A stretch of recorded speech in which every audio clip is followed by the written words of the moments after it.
Gold hub తాకట్టులో ఉన్న బంగారాన్ని విడిపించి కొనబడును. అదే రోజు ఆన్లైన్ ధరకు కొని డబ్బులు ఇవ్వబడును. నమస్తే, వెల్కమ్ టు మనం టీవీ. నేను మీ ప్రియాంకారావు. ఈ రోజు మనతో పాటు ప్రముఖ పొలిటికల్ అనలిస్ట్ సుమల్లి శ్రీనివాస్ గారు ఉన్నారు. వారితో మాట్లాడదాం. నమస్కారం సార్. నమస్కారం అండి. సార్, చాలా మంది ఏపీలో ఎలక్షన్స్ అయితే ముగిసిపోయాయి, ఎన్నడూ లేని విధంగా ఓటింగ్ పర్సెంట్ అనేది పెరిగింది, 80 దాటింది అని చెప్పేసి అంటున్నారు. ఈ నేపథ్యంలో చాలామంది టీడీపీ కూటమి అధికారం చేపడుతుంది అని చెప్పేసి అంచనాలు వేస్తున్నారు. ఇటు వైఎస్ఆర్సీపీ వాళ్ళు కూడా మేమే అధికారాన్ని చేపడతామంటూ కూడా చాలా ధీమా వ్యక్తం చేస్తున్నారు. ఈ నేపథ్యంలో ఏపీలో వాట్ నెక్స్ట్ అండ్ అసలు ఏం చేయాలి? నేనైతే అధికారం మారుతుందని నమ్ముతున్నానండి. కూటమి థంపింగ్ మెజారిటీ తోటి ల్యాండ్ స్లైడ్ విక్టరీ వస్తుందని నేను పూర్తిగా నమ్ముతున్నాను. ఆ వాతావరణం అలా అనిపించింది నాకు. ప్రజలు తిరుగుబాటుగా అనిపించింది జగన్మోహన్ రెడ్డి మీద. కాబట్టి అధికారంలోకి వాళ్ళే వస్తారు. ఇక్కడ అధికారంలోకి వచ్చిన తర్వాత చంద్రబాబు నాయుడు గారు సహజ లక్షణం ఏంటి? అభివృద్ధి, ఉపాధి ఇలాంటివి అని చేస్తూ ఉంటారు సహజంగా. అంటే మరి ఇతను పూర్తిగా ధ్వంసం చేసాడు కదా ఆంధ్రప్రదేశ్ని. దీన్ని సరిదిద్దుకోవాలి. ఇప్పుడు విధ్వంసానికి గురైన ఒక ఇల్లు శిథిలాలు అన్నట్లు పోగొట్టుకుని మళ్ళీ జాగ్రత్తగా పునర్నిర్మాణంలో పడాలని చెప్తాడు. రాగానే ప్రజల తీర్పుకి నన్ను ఎంత విజయం కట్టబెట్టినందుకు మీ అందరికీ కృతజ్ఞత అని చెప్పేసి ఆ కూటమి ముగ్గురు కూర్చుని అందంగా కృతజ్ఞతలు చెప్పి పునర్నిర్మిస్తాం, ఇక్కడ దుర్మార్గం చేశాడు, అరాచకం చేశాడు అని చెప్పేసి మేము చాలా అభివృద్ధి పాటుపడతాం అని చెప్తారు. నేను అనేది ఏంటంటే, మీరు అభివృద్ధి చేస్తారు, మళ్ళీ 5 ఏళ్ళ తర్వాత ఈ దయ్యం వస్తే. ఇప్పుడు అరుంధతి ఏం చేసింది? పశుపతిని ఆ రాజ్యం నుంచి తరిమేస్తే ఆడు ఏం చేసాడు? మళ్ళీ వెళ్ళిపోయి ఆ ఘోరాల దగ్గరికి అట్ట విద్యలు నేర్చుకుని వచ్చేసిన తర్వాత మళ్ళీ ప్రజల మీద పడిపోయాడు. అప్పుడు ఆడికి 4 తగ్గోసేసి ఒక సమాధి చేసేసి కొట్టేసింది. మళ్ళీ ఆ శీలలు తీసాడో పిచ్చినప్పుడు కొట్టొచ్చి అలాగ మళ్ళీ ఈ దెయ్యం మళ్ళీ వచ్చేస్తే అలాగా ఏం చేస్తారు? ఈ దెయ్యానికి ఆరాధకులు ఉంటారు, ఫాలోవర్స్ ఉంటారు, వాళ్ళు అభిమానించే వాళ్ళు ఉంటారు, రకరకాల కారణాలతోటి.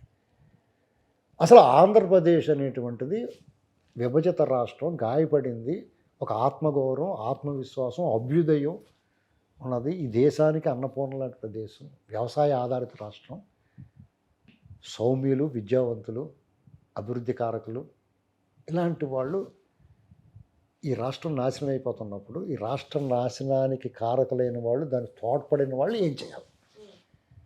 ఇప్పుడు కొంతమంది ఉన్నారు, ఒక విశ్వవృక్షాన్ని మీరు కూల్చారు, కానీ ఆ వేళ్ళు ఊనిపోయి ఉన్నాయి కదా, వేళ్లతో పాటు తీయాలి కదా.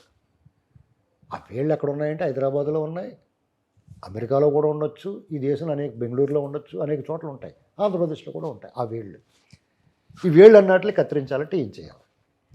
ఒకటి అంటాడు, ఆంధ్రప్రదేశ్ విభజిత రాష్ట్రం, రైతులు భూమి ఇచ్చారు, దానికి అమరావతిగా నామకరణం చేసుకుని దాన్ని డెవలప్ చేసుకుని నగరాన్ని అభివృద్ధి చేసి ప్రపంచంలోని మేటి నగరంగా తీర్చిదిద్ది ఉపాధి అవకాశాలు కల్పించి రాష్ట్రాన్ని డెవలప్ చేసుకుందాం అనుకున్నారు. దాన్ని అమరావతిని భ్రమరావతి అన్నాడు. వాడు ఒక విషపురుగు కదా, మెట్ల దగ్గర కట్టలు పోం కదా, వాడిని ఏం చేయాలి? అలాగే ఆంధ్రప్రదేశ్కి ఇంత దారుణమైన అన్యాయం చేసి, అరాచకం చేసి, అభివృద్ధి శూన్యం చేసి, అప్పులు పాలు చేసి, భవిష్యత్తుని అంధకారం చేసి, వాళ్ళ ఆస్తులు కొల్లగొట్టేసి, వాళ్ళ ఆరోగ్యాలను 25 ఏళ్ళు తాగట్టు పెట్టేసాడు మద్యం పాలసీతోటి. కొండలు కరిగించేసి, ఇసుక మధ్యలో దోపిడీ చేసి, డే లైట్ రాబరీ చేస్తే ఆడే మళ్ళీ వస్తాడు అని చెప్తున్నాడు అక్కడ ఒక ప్రొఫెసర్. అంటే నీకు ఫాలోవర్స్ ఉన్నారు, నువ్వు చెప్పింది ఆలకిస్తున్నారు కదా అని చెప్పేసి విషాన్ని చింతే ప్రజల మెదళ్ళని కొల్లబెట్టేస్తుంటే, వాళ్ళు కలుషితం చేసేస్తుంటే, అసలు వీళ్ళు కదా యాంటీ సోషల్ ఎలిమెంట్, సంఘ వ్యతిరేక శక్తులు కదా వీళ్ళు. అంటే సంఘ వ్యతిరేక శక్తులు అంటే బాంబు దాడులు చేసి, రేపులు చేసి, దొంగతనాలు చేసి, అల్లర్లు చేసిన వాళ్ళు మాత్రమే కాదు, ప్రజల మనసులను కలుషితం చేసిన వాళ్ళు, ప్రజలను మైండ్ మార్చేసి వాళ్ళు, వాళ్ళకి దుర్బుద్ధిని దుర్నీతిని బోధించే వాళ్ళు కూడా యాంటీ సోషల్ ఎలిమెంట్సే కదా.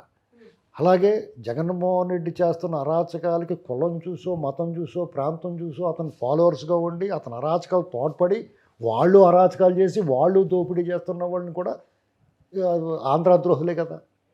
మీడియా ఛానల్స్లో ఉండి, మీడియా ఛానల్స్ అధిపతులుగా ఉండి, సీనియర్ జర్నలిస్టులుగా ఉండి, జర్నలిస్టులుగా ఉండి, అనలిస్టులుగా ఉండి, ఆంధ్రప్రదేశ్ మీద నిత్యం విషం కక్కి వాళ్ళు కూడా ఆంధ్ర ద్రోహులే కదా. ఇక్కడ ఆంధ్ర జాతి మొత్తానికి ద్రోహులు కదా వాళ్ళు. ఒక కులానికో మతానికో పార్టీగా చూడకూడదు. ఒక అరాచకవాదికి మీరు మద్దతు ఇస్తామంటే, ఆంధ్రప్రదేశ్ సర్వనాశనం అయిపోవడానికి కారకుడైన వాడికి నువ్వు మద్దతు ఇస్తున్నావంటే నువ్వు కూడా దోషమే కదా. వీళ్ళందరినీ ఏం చేయాలి? ఇప్పుడు కరోనా వచ్చింది. కరోనా వచ్చినప్పుడు ఆ లక్షణాలు ఏంటి? ముక్కు కారుతూ ఉంటుంది, టెంపరేచర్ ఉంటుంది, పొడి దగ్గు వస్తూ ఉంటుంది, తలపోటు వస్తూ ఉంటుంది. ఈ లక్షణాలు ఉన్న వాళ్ళందరినీ కూడా ఒక గదిలో వాడేసి క్వారంటైన్ చేస్తారు. క్వారంటైన్ చేసేసారు కదా కరోనా వచ్చినప్పుడు. మరి ఇలాగే ఆంధ్ర ద్రోహులు అనేటువంటి రోగం వచ్చినప్పుడు, ఆంధ్రాకి ద్రోహం చేయాలి, ఆంధ్ర సర్వనాశనం అవ్వాలని కోరుకునే రోగం వచ్చినా వీళ్ళందరినీ ఏం చేయాలి? వీళ్ళందరినీ కూడా క్వారంటైన్ చేయాలి, సాంఘిక బహిష్కరణ చేయాలి. వాళ్ళు ఎదురుపడితే కళ్ళు మూసుకోవాలి, వాళ్ళతో మాట్లాడుతూ మానేయాలి, వాళ్ళు చెప్పింది వినటం మానేయాలి, వాళ్ళందరినీ తగిన రీతిలో శిక్షించాలి.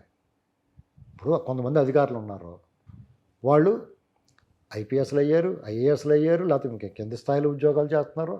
వాళ్ళందరూ కూడా ప్రజల సొమ్ము జీతాలు తీసుకుంటా ప్రజల సర్వనాశనానికి కారకుడైన ఒకటికి మద్దతుగా నిలిచి అరాచకం సృష్టించి దౌర్జన్యం చేసి హింస చెలరైపోయేలా చేసి ఇన్ని దుర్మార్గాలు చేసినోడు ప్రభుత్వం మారిన వెంటనే మళ్ళీ వచ్చినోడు కాళ్ళు పట్టేసుకుని, లేదంటే వేరే రాజకీయ పార్టీ మారిపోయి ఆ డబ్బుతో లేకపోతే కేంద్ర సర్వీసులు పోతారంటే వదిలేస్తామా? వాళ్ళని ఏం చేయాలి? వాళ్ళ మీద క్రిమినల్ కేసులు పెట్టాలి, వాళ్ళు జైల్లో ఉండేలా చేయాలి. వాళ్ళు చేసిన నేరాలకి 2 జన్మలు సరిపడగా జైల్లో ఉండాలి. వాళ్ళు ఈ జన్మ అయిపోయిన తర్వాత మళ్ళీ పుట్టడానికి ఎక్కడో చోట అది ఎక్కడ పుట్టాడో వెతుక్కుని వెళ్ళి తెచ్చి మళ్ళీ జైల్లో పెట్టాలి. వాళ్ళు చేసిన పాపాలు అలాంటివి, నేరాలు అలాంటివి. కాబట్టి ఇది ఎలా ఇప్పుడు ఆంధ్రప్రదేశ్లో బోడంత డబ్బు దోచేశారు, ఇసుక మీద దోచేశారు, మద్యం మీద దోచేశారు, ఎక్కడ కనపడతారు ఏది దొరికితే దాని మీద దోచేశారు. ఈ దోచిన డబ్బు అంతా ఎలా రికవర్ చేయాలి? ఎలా రికవర్ చేయాలంటే 2014 నుంచి 2024 ఈ 10 సంవత్సరాల్లో ఈ రకమైన ఈ దుర్మార్గపు ఆలోచనలు చేసి జగన్మోహన్ రెడ్డికి సపోర్ట్ చేసిన వాళ్ళందరూ ఆంధ్రప్రదేశ్ రాష్ట్ర నాశనానికి కారకులైన వాళ్ళందరూ మనకు తెలిసిపోతారు, ఈజీగా ఐడెంటిఫై చేయొచ్చు. గ్రామ స్థాయి నుంచి హైదరాబాద్ వరకు మీడియాలో మాట్లాడే వాళ్ళ వరకు ఒక ఐడెంటిఫై చేసి వాళ్ళు 2014లో వాళ్ళ ఆస్తులంతా, వాళ్ళ జీవన వ్యయం ఏంటి, 2024లో వాళ్ళ ఆస్తులంతా, వాళ్ళ జీవన వ్యయం ఎలా పెరిగింది చూసి వాళ్ళ దగ్గర నుంచి ఆ 2014లో ఎంత ఉందో అంతా ఉండి మెత్త తీసుకుని ఖజానాకి జమేసేయాలి. జగన్మోహన్ ఇది నిర్బంధంగా చేయాలి. రాజ్యాంగాన్ని చట్టాన్ని కూడా సవరించాలి అవసరమైతే. అర్థమైందంటే ప్రత్యేక చట్టం చేయాలి దీనికి. ఎవరి దగ్గర కూడా వాడు అర్హతకు మించి వాడి స్థాయికి మించి ఒక రూపాయి ఉండకూడదు. మరి చాలామంది అంటారు రాష్ట్రం సర్వనాశనం అయిపోయింది, దీన్ని అప్పులు చేశాడు కదా ఎలా నడిపిస్తాడు చంద్రబాబు అని. ఇలాగ వీళ్ళ దగ్గర నుంచి గోల్డ్ ఓడగొట్టి మొత్తం గోకెత్తే ఇంకా మొత్తం ఫ్రీగా ఇవ్వచ్చు, అంత డబ్బు తప్పేసారు వీళ్ళు.